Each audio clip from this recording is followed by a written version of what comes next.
Halo semuanya, selamat datang di sesi bedah taktik kali ini. Hari ini kita bakal ngebahas salah satu anomali taktik paling gila di turnamen ini. Kita akan bongkar habis-habisan apa yang sebenarnya terjadi di pertarungan hidup mati grup D antara Turkiye melawan Paraguay. Ini bukan sekedar pertandingan biasa ya, ini adalah panggung di mana efisiensi klinis tingkat dewa berbenturan langsung sama rasa frustrasi yang luar biasa. Jadi, siapin catatan kalian, karena bedah taktik kita hari ini bakal ngebuktiin kalau di sepak bola, penguasaan bola aja sama sekali nggak cukup buat menang. 65, yap, cuma 65 detik.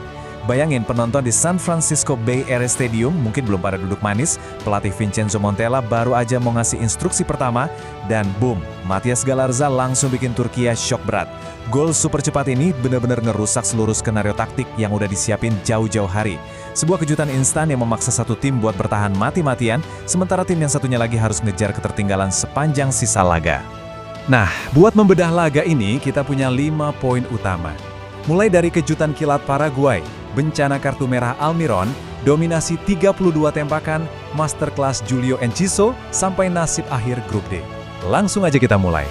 Kita masuk ke bagian pertama. Kejutan kilat Paraguay. Sebuah pukulan telak alias sucker punch di menit-menit awal. Tembakan jarak jauh Galarza ke sudut kanan bawah itu jelas bukan kebetulan ya. Skema ini berawal dari sentuhan yang cerdas banget, sebuah flick mematikan dari Julio Enciso yang sukses ngebuka ruang di area krusial. Secara taktik, momen ini ngasih lihat betapa berbahayanya transisi Paraguay. Gol kilat ini praktis maksa Turkiye ngebuang buku rencana awal mereka ke tempat sampah.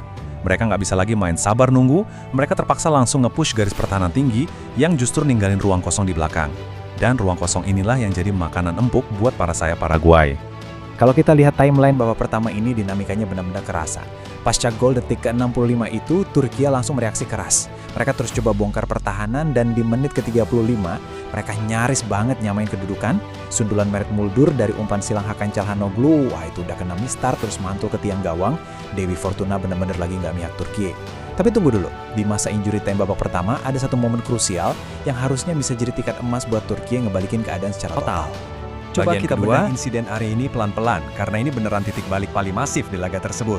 Langkah pertama, Miguel Almiron ketangkap kamera nutup mulutnya pas lagi ngomong sama Muldur. Jelas ada sesuatu yang diucapin di situ. Langkah kedua, VAR langsung intervensi dan minta wasit ngecek insiden tersebut. Dan puncaknya, langkah ketiga, kartu merah langsung keluar dari kantong wasit buat Almiron.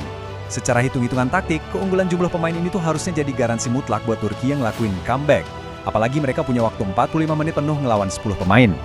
Tapi, apa yang kejadian selanjutnya malah benar-benar di luar nalar. Skuad racikan Vincenzo Montella emang megang kendali penguasaan bola sepenuhnya di babak kedua. Mereka unggul jumlah pemain, ngurung Paraguay di sepertiga akhir, ngatur tempo semau mereka. Jadi pertanyaannya sekarang, gimana ceritanya tim elit Eropa dengan keunggulan pemain dan dominasi bola yang mutlak bisa gagal nyetak satu gol pun? Nah, jawabannya ada di tembok pertahanan berlapis Paraguay yang dikomandoi dengan sangat brilian sama sang kiper, Orlando Gil. Lanjut ke bagian ketiga, dominasi 32 tembakan. Frustrasi level maksimal di depan gawang. Coba kalian perhatiin deretan angka ini. 32 tembakan. Di sepak bola modern, ngelepasin 32 tembakan dalam satu pertandingan tuh angkanya masif banget loh. Mereka juga nyatetin expected goals atau XG di angka 2.1. Artinya apa?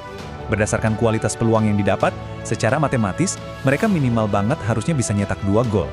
Tapi coba lihat baris paling bawah, 0 gol, kosong. Ini dia yang namanya efisiensi buruk yang luar biasa. Bener-bener definisi dari rasa frustrasi. Turkiye nembak dari segala arah, tapi nihil penyelesaian akhir yang klinis. Nah, data ini makin ngejelasin inefisiensi para bintang Turkiye. Kenan Yildiz dan sang maestro Hakan Çalhanoğlu masing-masing ngelepasin 6 tembakan. Berarti ada 12 tembakan cuma dari 2 pemain ini aja. Tapi metrik ketiga ini yang paling bikin nyesek buat fans Turkiye. Dari total 12 tembakan itu, tebak berapa yang on target dan beneran nguji kiper? Cuma 1. 11 tembakan lainnya entah melenceng, melambung, atau kena blok. Ini nunjukin banget kalau tembakan-tembakan mereka tuh cuma spekulasi yang dipaksain karena saking frustrasinya nembus blok rapat Paraguay. Dari layar kaca aja kita bisa ngerasain tensi yang makin gila di babak kedua. Peluang demi peluang dibuang percuma. Bayangin, Merih Demiral nembak melambung jauh padahal posisinya udah deket banget. Terus, Tembakan langsung dari Chan Uzun juga berhasil ditepis secara fantastis sama Jill. Dan puncaknya, pas bola rebound itu jatuh pasti kaki Dennis Gould, tembakannya malah melebar. Tiap menit yang lewat ngebawa Turki makin dalam ke jurang frustrasi. Pertahanan Paraguay bener-bener sekeras batu karang, dan waktu perlahan-lahan ngubur mimpi Turki sebagai kuda hitam di Piala Dunia ini. Kita masuk ke bagian keempat, Masterclass Julio Enciso, sang pahlawan di tengah gempuran tekanan. Serius deh, statistik Enciso di laga ini tuh benar-benar fenomenal. Apalagi kalau inget dia sempat diragukan main gara-gara cedera pas laga pemanasan lawan Nicaragua. Tapi coba lihat kontribusinya. Nggak cuma ngasih asis krusial di detik ke-65, pemain ini juga nyiptain peluang paling banyak di pertandingan, yaitu 4 peluang. Di saat timnya cuma main dengan 10 orang, dan digempur habis-habisan, dia jadi satu-satunya katu pelepas tekanan. Dia sukses nyelesain 6 dari 8 percobaan dribble, dan menang 9 dari 12 duel. Ini yang namanya jangkar taktis. Dia yang nahan bola buat ngasih waktu pertahanan Paraguay sekedar ambil nafas. Dan performa ini nggak cuma luar biasa buat laga ini aja, tapi udah masuk buku sejarah. Di usia 22 tahun, 148 hari, Enciso resmi jadi pemain Paraguay termuda yang ngasih 2 kali assist di pentas Piala Dunia sejak 1966. Dia sekarang sejajar sama legenda-legenda kayak Francisco Arce dan Roque Santa Cruz. Ditambah lagi, jumlah dribble sukses yang dia lakuin hari ini adalah yang terbanyak buat pemain Paraguay di laga Piala Dunia semenjak tahun 1998 loh. Bener-bener sebuah masterclass. Jadi, kontras taktik di lapangan kelihatan sangat jomplang. Di satu sisi, kita lihat Julio Enciso yang main luar biasa efisien, nentuin jalannya laga, dan nyiptain sejarah meski timnya pincang gara-gara main dengan 10 orang.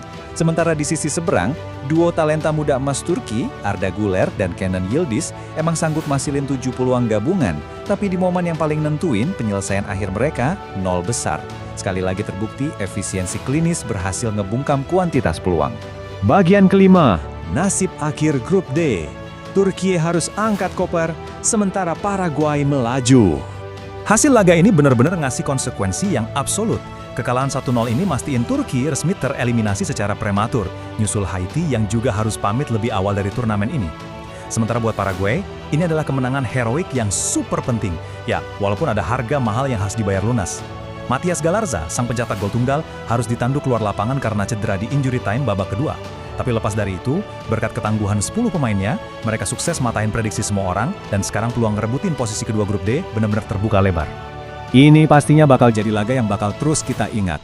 Laga soal pertahanan batu karang yang sukses nahan puluhan gempuran tembakan beruntun.